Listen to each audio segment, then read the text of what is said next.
Bercoff dans tous ses états, midi 14h, Jean-Marie Bordry. Bienvenue à vous sur Sud Radio. Nous sommes ensemble jusqu'à 14h. On va parler de Manuel Valls et des élections législatives. Elles viennent de se terminer. En tout cas, le premier tour vient de se terminer dans les circonscriptions des Français de l'étranger. On en parle tout de suite. Pourquoi Manuel Valls et sa défaite réjouissent-ils autant la gauche ? Sud Radio Bercoff dans tous ses états, le fait du jour. Manuel Valls. Vous reconnaissez peut-être cette chanson sur l'air de Lolita de la chanteuse Alizée. C'était une parodie faite par des Catalans qui se félicitaient du départ de Manuel Valls de Barcelone. C'est une chanson obsédante d'ailleurs et qu'on entend un petit peu partout sur Twitter depuis hier soir, puisque tous les contempteurs de Manuel Valls se sont réjouis de son élimination dès le premier tour dans la 5e circonscription des Français de l'étranger. 15% derrière le candidat de la nouvelle Union populaire écologique et sociale et derrière le dissident LREM, député sortant de la circonscription, qui n'avait pas été investi par son parti puisque son parti avait choisi Manuel Valls. Pourquoi tant de haine ? C'est presque ce qu'on a envie de se demander. Bonjour Gilles Tavrel. Bonjour. Soyez bienvenue sur Sud Radio. Vous êtes préfet ou fonctionnaire, vous êtes l'auteur de ce livre. On vous avait reçu pour cela dans Le silence de l'État, comment l'impuissance publique livre la société à elle-même. C'est publié aux éditions de l'Observatoire. Vous êtes préfet, vous êtes aussi un proche de Manuel Valls. Il a reconnu sa défaite, il a quitté Twitter hier de manière assez fracassante. Est-ce que vous comprenez pourquoi Manuel Valls suscite une telle hostilité, notamment à gauche ? Déjà, permettez-moi, grâce à vous, de lui adresser un salut amical dans un moment qui est forcément pas facile pour lui. Ensuite, la question que vous posez est à multiples entrées. En fait, la violence en politique, c'est quelque chose de toute éternité, surtout en France. Mais ça correspond toujours à des périodes de troubles où la société se fracture, se divise. Ça va des guerres de religion jusqu'aux années 30 et encore plus près de nous, par exemple, dans la période de la fin de la guerre d'Algérie. Ce sont des périodes de troubles et la haine qui aujourd'hui se cristallise sur Manuel Valls, en fait, elle touche un certain nombre de responsables politiques, le président de la République aussi. On a vu Jean-Michel Blanquer qui a été assailli, sur lequel on a aspergé de la mousse à raser, je crois. Oui, voilà, par 2 enseignants à Montargis.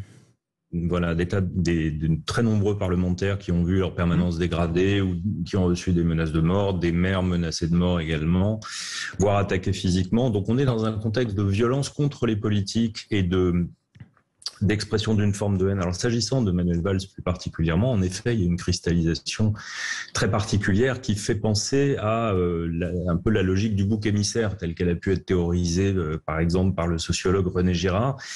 La référence au bouc émissaire, c'est une référence biblique.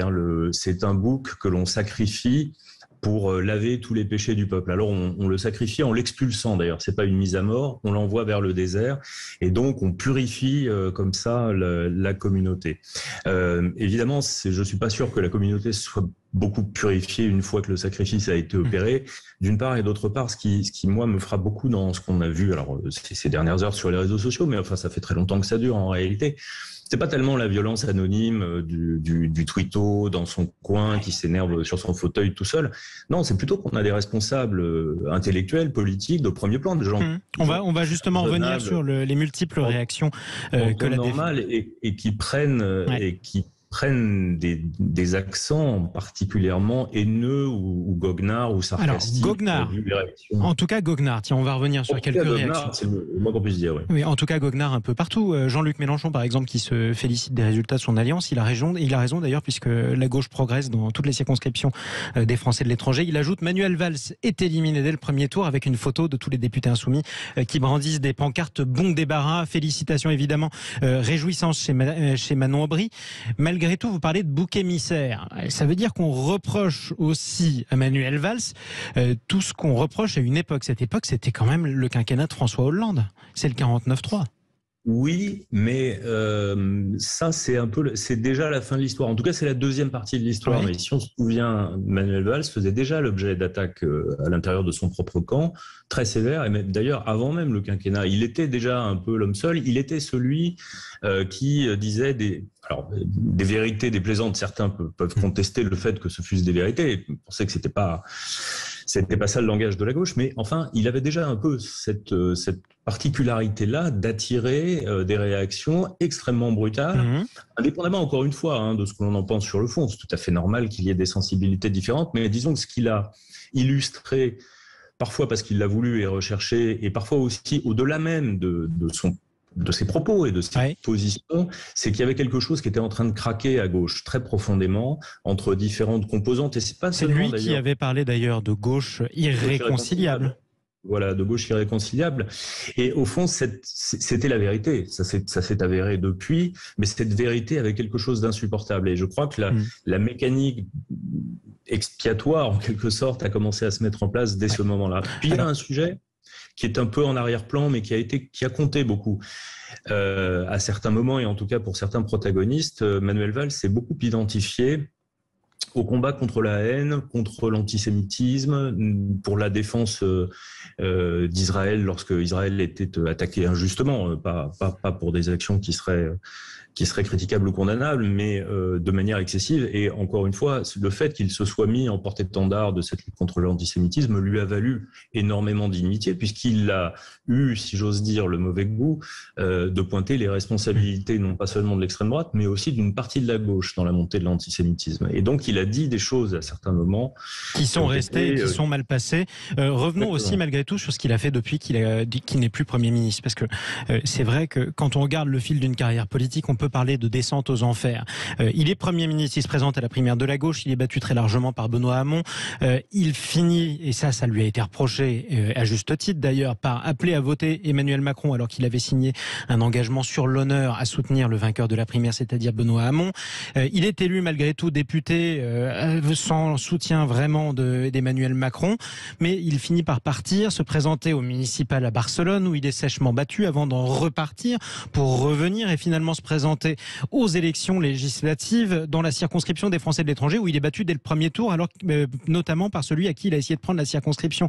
Il faut reconnaître aussi, vous parlez d'envoi dans le désert, que c'est lui qui est parti un peu partout. Ah mais c'est pas faux. Un peu partout, je dirais pas ça, mais il peut pas s'en empêcher. Il ne fait rien comme les autres. Il ne fait pas ce que font les politiciens habiles. Justement, c'est un peu curieux qu'on lui reproche de l'opportunisme. À la limite, il a plutôt le défaut d'un excès de franchise, c'est-à-dire qu'il fait exactement ce qu'il pense devoir faire au moment où il doit le faire, sans tenir compte des avertissements, des reproches, des risques pour lui. Mais ça, c'est facile à dire une fois qu'il a perdu. S'il avait gagné les municipales à Barcelone, on aurait pu se dire c'était de l'opportunisme de génie. Donc, en quoi ce ne serait pas de l'opportunisme? Bien sûr. La victoire est toujours belle. Non, parce que lui-même, sa ligne politique, au fond, elle a toujours été la même. C'est une ligne politique de gauche modérée, réformiste, moderniste, plutôt libérale en économie, plutôt régalienne sur les sujets de sécurité ou d'immigration, par exemple. Il a toujours campé sur cette ligne-là. Donc le fait qu'il ait pu à un moment dire « je ne me retrouve plus », dans le Parti socialiste que j'ai aimé et que j'ai servi pendant des années, étant donné qu'aujourd'hui le Parti socialiste se satisfait très bien de faire partie d'une alliance où il est d'ailleurs archi-dominé de gens qui défendent des choses complètement irresponsables sur le plan économique ou qui s'enorgueillissent de recevoir un antisémite patenté comme ça c'est une autre polémique. Alors il faut rappeler un peu le contexte. C'est l'ancien patron du Parti travailliste britannique qui a été accusé d'antisémitisme. C'est plutôt ça le terme d'ailleurs, et qui a été reçu par une candidate insoumise hier à Paris.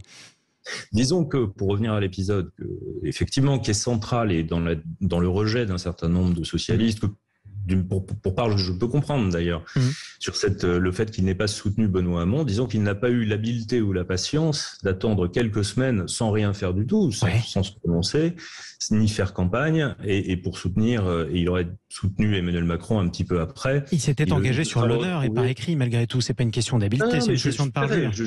Tout à fait, je comprends très bien la réaction de ceux qui sont des militants socialistes, qui sont attachés à un certain nombre de règles de vie interne, c'est tout à fait louable. Mais disons qu'il a mis en balance ce que vous dites, c'est ce qui est exact, avec ce qu'il pensait être vraiment dans l'intérêt du pays. Il aurait été habile et opportuniste, il aurait attendu quelques jours, quelques semaines et se serait déclaré plus tard. Effectivement. Et on n'en parlerait pas plus que Jean-Yves Le Drian ou Bertrand Delanoë ou d'autres socialistes. En tout cas, il s'est trompé très clairement. Il n'était pas le seul d'ailleurs candidat à la primaire de la gauche à avoir fini par appeler à voter Emmanuel Macron.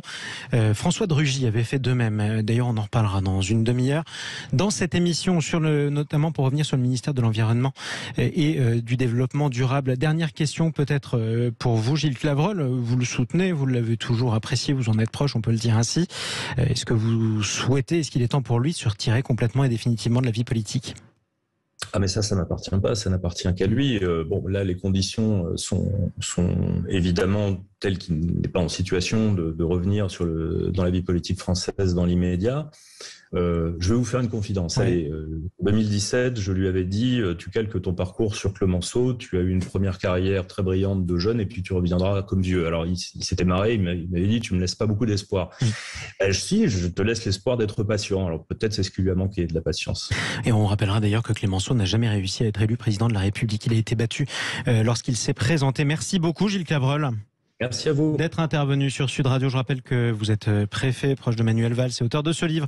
Dans le silence de l'État, comment l'impuissance publique livre la société à elle-même. C'est publié aux éditions de l'Observatoire. Oui, et puis si vous voulez continuer de parler de Manuel Valls, envoyez-nous vos messages au 0826 300 300, puis sur le Twitter de Sud Radio, sur le Facebook, sur YouTube. Restez bien avec nous, puisque dans un instant, direction le Gers, Jean-Marie, pour parler de cet épisode de grelon qui a frappé le Sud-Ouest. On sera en direct avec le directeur du Bureau national interprofessionnel de l'Armagnac, Olivier Goujon. Restez bien avec nous, à tout de suite sur Sud Radio.